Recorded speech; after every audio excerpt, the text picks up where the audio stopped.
Thanks for joining us again on the Vinyl Brotherhood. Today, we're covering one of the most enduring and important rock records of the post-punk era, and that is Closer, the second album by English rock band Joy Division. It's going to be a very interesting time, so let's go ahead and jump right in.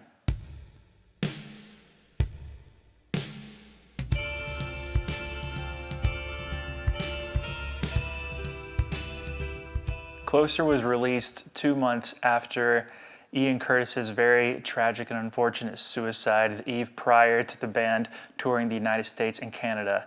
This was in 1980, I believe, May 1980. But the album released in August, and sometimes I feel like it is a little bit overshadowed by that specific event.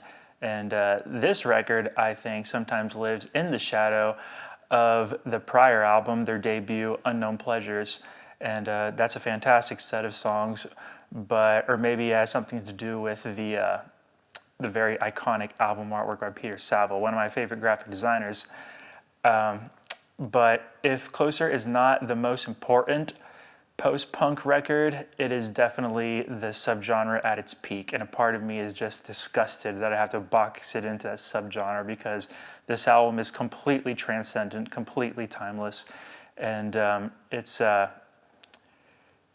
it plays such an important role in music history and is, extremely influential. And speaking of influence, it's because of the artists I was listening to at the time. I kind of grew up listening to like more punk rock and earlier alternative music, and they were always referring back to Joy Division. So I eventually took it upon myself to hit up the YouTubes and give them a listen. And the first song I was exposed to was A Means to an End, track 5 on this record.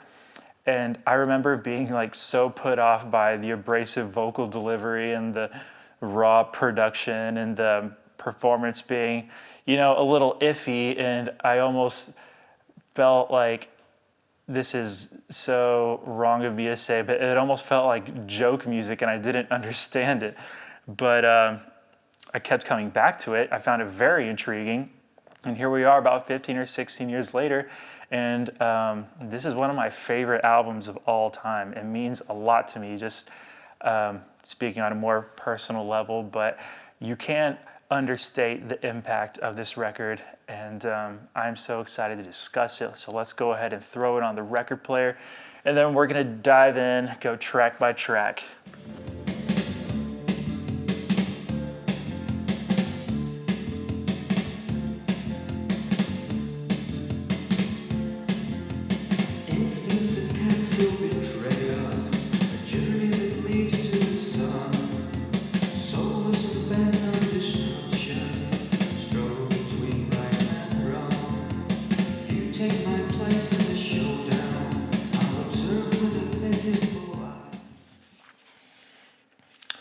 So some very dark and gothic funeral imagery. More of a minimal approach by Peter Saville. More so on the back side than on the front. Factory Records, very important label, gave us Joy Division and New Order. So I don't want to make this a whole history lesson, but just to provide a little background, in the late 70s, a lot of the emerging punk rock bands decided to kind of take their music a little further to the next level, and sort of elevate their compositions and their lyrics. And Joy Division played a very, very important role in that. They started as a band named Warsaw, eventually transitioned to Joy Division. And after Ian Curtis's suicide, the remaining members became New Order, which they're a lot more like upbeat, more dancier and electronic, but they're still kind of in the same vein as that late 70s post-punk movement. And back to Joy Division, their sound is sort of characterized as being like really dark and dreary at times. The subject matter they explore is often associated with like not just ancient history, but even more like darker contemporary moments in time. Like you don't have to look that much into it. Even their name, Joy Division, is in reference to a Nazi concentration camp, or rather a section of a concentration camp. And their lyrics often explore some darker themes such as like deep depression and the depths of human depravity and so on and so forth. And it's kind of a very interesting theme to take on as a band, but the way I see it, sometimes you have to really understand like how bleak things can get to really appreciate the goodness and the light that this world has to offer. But all that being said, listening to a Joy Division record is like going through an experience. Sometimes you walk away from it and you have like these very profound feelings, like you just really went through something. And that's probably in part to the amazing like poetic lyrics that Ian Curtis gave us. And I want to approach this discussion kind of through the lens of what every single member brings to it. And we'll start with Ian Curtis, the lyricist and vocalist. His vocal delivery kind of gave us the template for the post-punk genre that we even see in our more modern groups, such as like Interpol, Editors, The National. So I'm talking about that like really deep, abrasive baritone that kind of drones on. And Ian Curtis, he kind of gave us that. And he as far as the lyrics go, he kind of comes from that same like musical school of thought that Jim Morrison gave us in the 60s. Deeply poetic. His lyrics are often very beautiful, but they're also, like I said, they can be very dark. And on this record, we have songs about isolation, like on the song Isolation. And we could talk about his more poignant and poetic lyrics all day, but sometimes it hits especially hard with his most straightforward work. Just to provide examples, Isolation gives us the lyrics, I'm ashamed of what I've been put through. I'm ashamed of the person I am. On the song Heart and Soul, he states that something along the lines of, I don't want to paraphrase, existence, now what does it matter? I exist on the best terms I can. The past is now part of my future. The present is well out of hand. A Means to an End, track 5 on the record, explores a relationship that's been absolutely decimated and a very deep betrayal of trust. And so on and so forth. Sometimes this record can be really hard to listen to just because of these lyrics, but they truly are a work of art in and of themselves.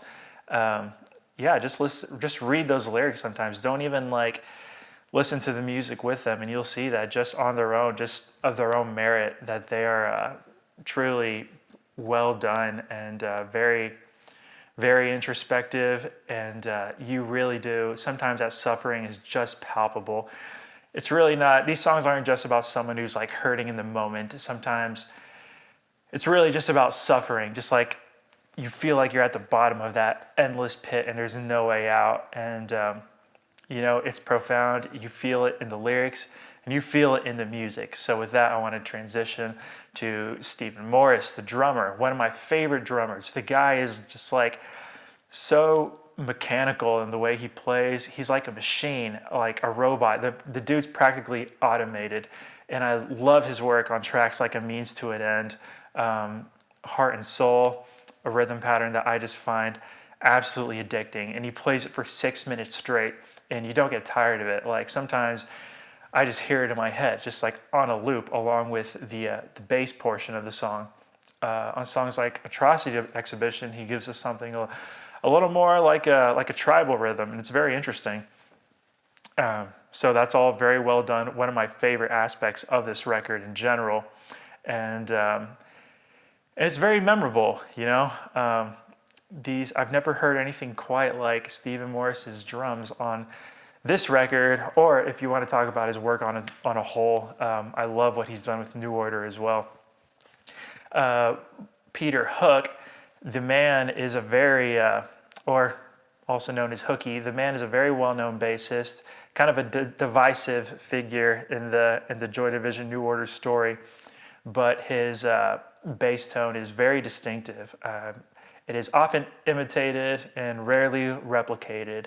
If I were just to describe it, it's the kind of that droning bass sound that sounds a little bit chorusy. But what I love about it so much is that it sort of serves as like a second guitar in a way. You have iconic bass lines on Isolation, on Colony, fantastic song, and 24 Hours is a very notable song for bass just because it's the bass that sort of drives and propels the song, and his performance is a little bit different on it. It gets like a little more punk and straightforward, and that's always cool to hear from him.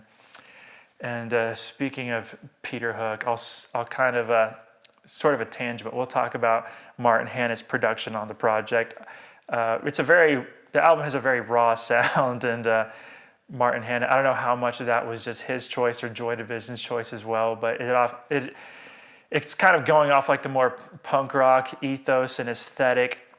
But I just find it very interesting. And I didn't know this until today when I was doing some research for this video, but Peter Hook and, well, the band in general were pretty displeased with Martin Hannett's work, but Peter Hook in particular said that he did not appreciate what was done to the song Atrocity Exhibition.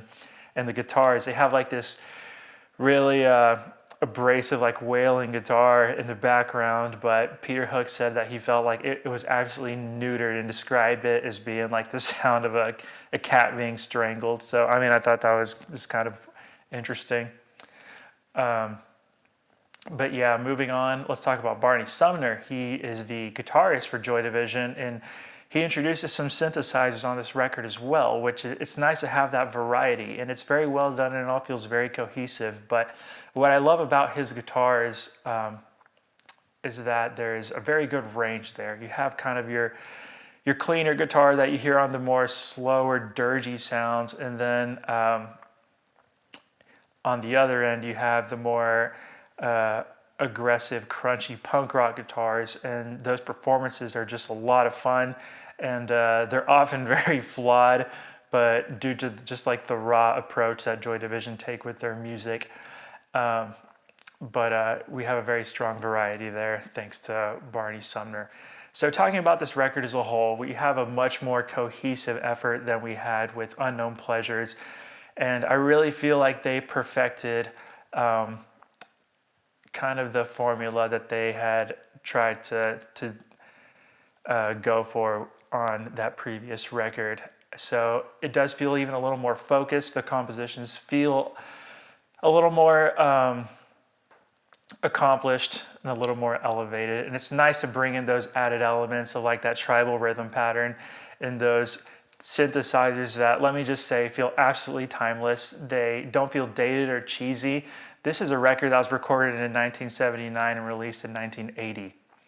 And they feel otherworldly. These songs feel just like they exist outside of any moment in time. And we've been talking about post-punk all night, but it really, it transcends. It exists outside of that. And that's what makes this album so special. Like I said earlier, it's impossible to walk away without it putting you in some kind of mood or having some kind of effect on you. It'll definitely get you thinking.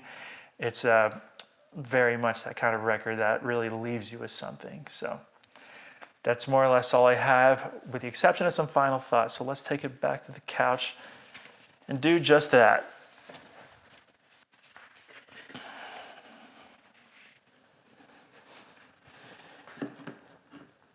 Closer is an album that I feel like I can talk about forever, but unfortunately for me, the world I live in and maybe my community, I actually don't have a lot of people to discuss this album with the exception of a couple friends who have visited this album at some point over the years. But simply put, this album is absolutely breathtaking, and every single element, whether it be the instrumental or the lyrics or the performances, can really be appreciated on their own, and altogether they make this record a practically flawless collection of 9 incredible songs that that will surely stand the test of time. They've already, it's already been appreciated for decades now, and surely it will be for many, many decades more. So if I were to give it a rating, I would probably put it at around a 9. There are maybe a couple things I'd do differently, but that's neither here nor there, mostly just personal preference kind of stuff. So I think that more or less wraps it up today. If you haven't yet, go ahead and listen to Closer, and then go back, listen to Unknown Pleasures, their first record, and then some of their singles. They have a great collection of singles, previously unreleased or otherwise. Listen to Atmosphere. You've probably already listened to Love Will Tear Us Apart because it's featured on several 1980s counterculture movies. And even go listen to New Order. They have a fantastic discography as well. So yeah, I guess that wraps it up for today. And join us again very, very soon on the Vinyl Brotherhood.